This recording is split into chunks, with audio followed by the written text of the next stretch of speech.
Bonjour à tous, aujourd'hui nous allons voir comment déterminer une forme compagne de commande. Et plus spécifiquement, l'objectif que nous nous fixons est le suivant. Donc, étant donné une fonction de transfert, G de P, j'aimerais trouver, déterminer un modèle d'espace d'état.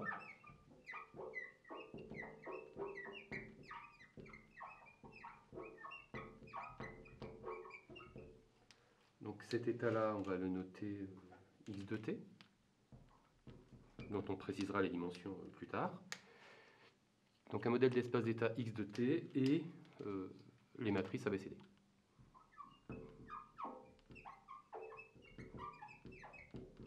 Donc A, B, C, D, tel que G de P puisse s'écrire C, facteur de P identité, moins A, moins 1, B, plus D, où la matrice identité est une matrice identité de degré égal à, finalement, à l'ordre de G de P. Alors on va se donner deux hypothèses, au moins. Donc une première hypothèse, c'est on va considérer le cas une seule entrée, une seule sortie. Pour simplifier les calculs. Une seule entrée, une seule sortie.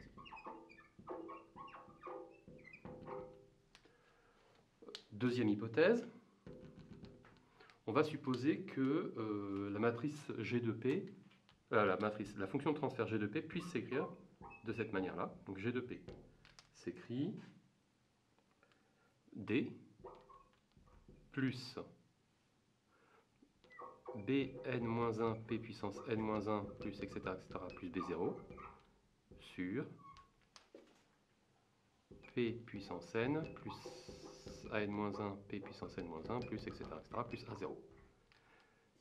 Donc G de P étant, puisqu'on est à une seule entrée, une seule sortie, le rapport entre la sortie et l'entrée, finalement on peut également écrire que Y de P s'écrit D U de P plus, et là je vais essayer un tout petit peu d'organiser ce signal. Donc je vais écrire que c'est Bn-1 P puissance n-1 plus etc. plus B0 que multiplie U de P sur P puissance n plus an-1P plus etc. plus A0. Donc pour déterminer l'espace d'état x de t et les fameuses matrices ABCD, j'aurai besoin d'un certain nombre de signaux intermédiaires. Donc le premier signal intermédiaire qui va m'intéresser, c'est celui-ci, exprimé dans le domaine de la place. Donc ça, je vais le noter V de P, qui sera lié à la dynamique du système et donc aux matrices A et aux matrices B. Et enfin, j'aurai besoin d'un signal intermédiaire pour déterminer les matrices C, puis D.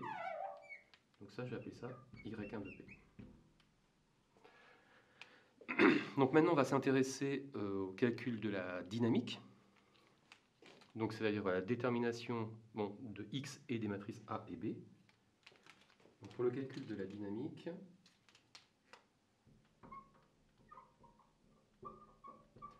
on va utiliser un résultat bien connu dans la littérature qui nous dit que le nombre minimal d'états pour obtenir cette représentation est égal à n, où n est l'ordre de la fonction de transfert.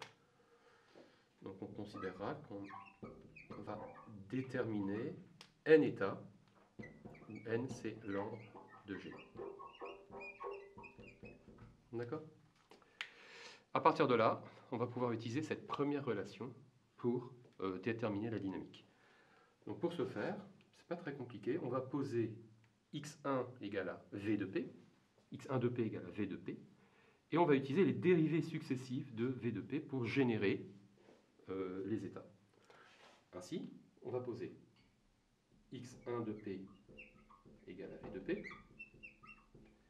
x2 de p égale à p v de p, dérivée dans le domaine de la place, etc. jusqu'à xn de p égale à p puissance n-1 v de p.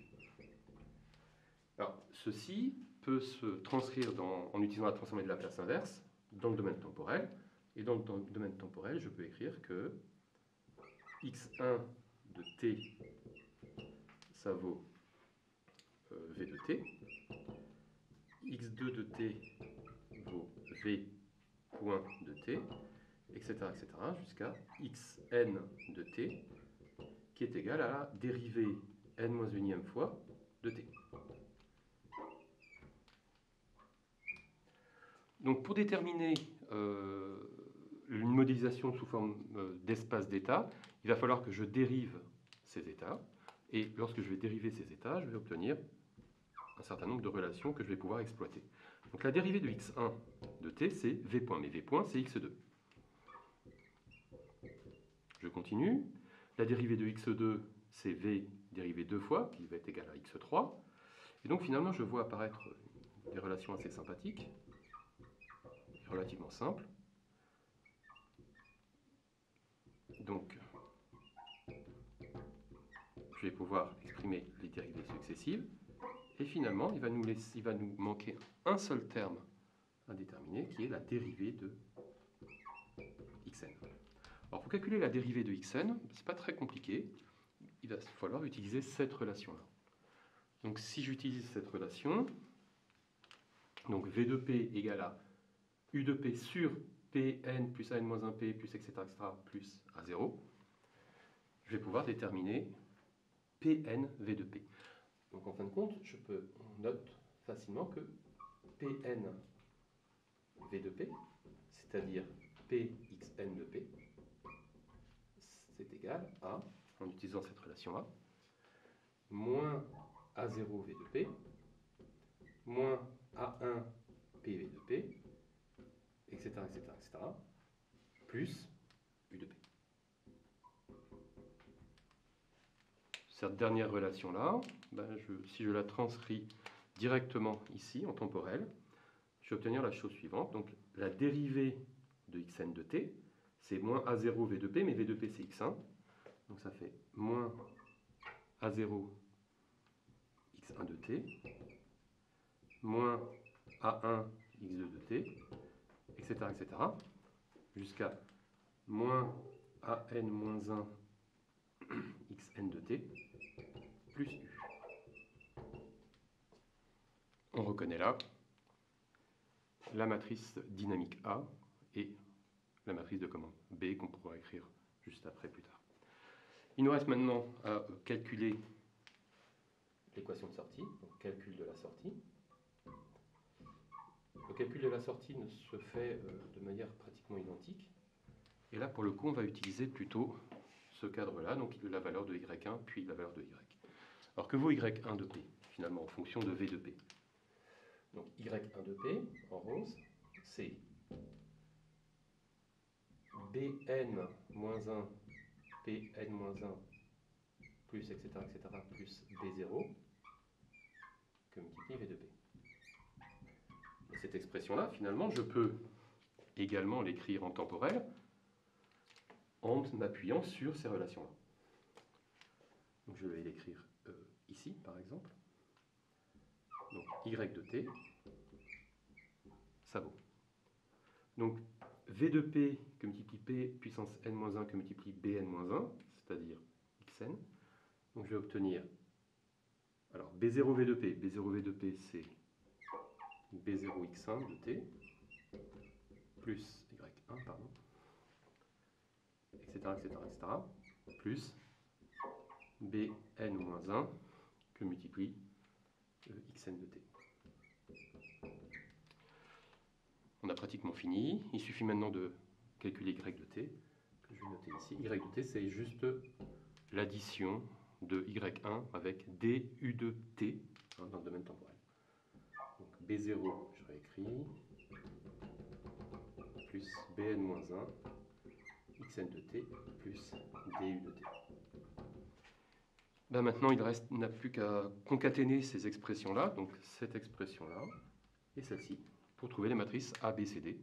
Donc on va noter ici. Donc la matrice A, alors la matrice A va s'écrire 0, 1 jusqu'à 0.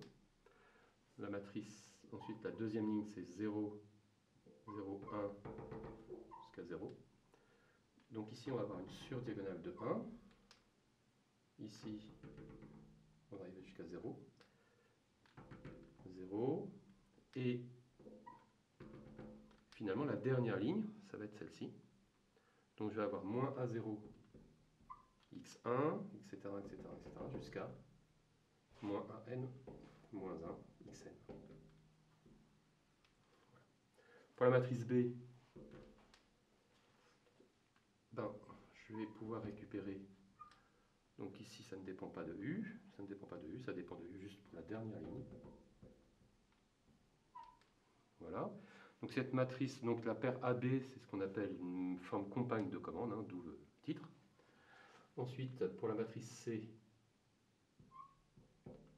ben, je vais pouvoir concaténer cette expression-là, donc c'est B0 jusqu'à Bn-1.